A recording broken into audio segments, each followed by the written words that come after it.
ആലത്തൂരിൽ ആക്രി കൂട്ടിയിടുന്ന കേന്ദ്രമായ ഒരു ബസ് കാത്തിരിപ്പ് കേന്ദ്രം.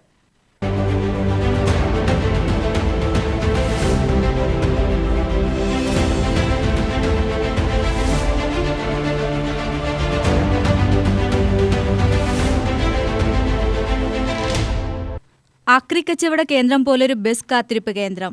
ആലത്തൂർ ഗുരുകുലം പഴയ ബസ് സ്റ്റാൻഡ് റോഡിലാണ് ഈ ബസ് കാത്തിരിപ്പ് കേന്ദ്രമുള്ളത്. കാലപ്പഴക്കം മൂലം ഇടിഞ്ഞു പൊളിഞ്ഞു വീഴാറായ സ്ഥിതിയിലാണ് ഈ കെട്ടിടം.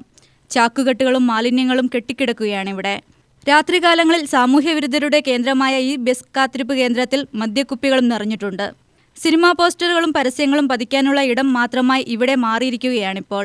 ബസ് സ്റ്റോപ്പിന്റെ ഇരുവശത്തും പാഴ്ചെടികൾ വളർന്നു കാട് പിടിച്ചു കിടക്കുകയാണ്. ബസ് കാത്തിരിപ്പ് കേന്ദ്രത്തിന്റെ ഇടതുവശത്തായി ഒരു തപാൽ പെട്ടി സ്ഥാപിച്ചിട്ടുണ്ട്. വേനൽ മഴ എത്തിയ സാഹചര്യത്തിൽ ഇഴജന്തുക്കളുടെ ശല്യമുണ്ടാകാൻ സാധ്യതയുള്ളതിനാൽ ഈ തപാൽ പെട്ടിയിൽ കത്തുകൾ നിക്ഷേപിക്കാൻ ആളുകൾ തയ്യാറാകാത്ത സ്ഥിതിയാണ്. യാത്രക്കാർക്കും നാട്ടുകാർക്കും യാതൊരു പ്രയോജനവുമില്ലാത്ത കേന്ദ്രമായി മാറിയ ഈ ബസ് കാത്തിരിപ്പ് കേന്ദ്രം നവീകരിക്കാൻ ബന്ധപ്പെട്ട അധികൃതരുടെ അടിയന്തര ശ്രദ്ധയുണ്ടാവണമെന്നാണ് ജനങ്ങളുടെ ആവശ്യം. UTV news, Palakkad.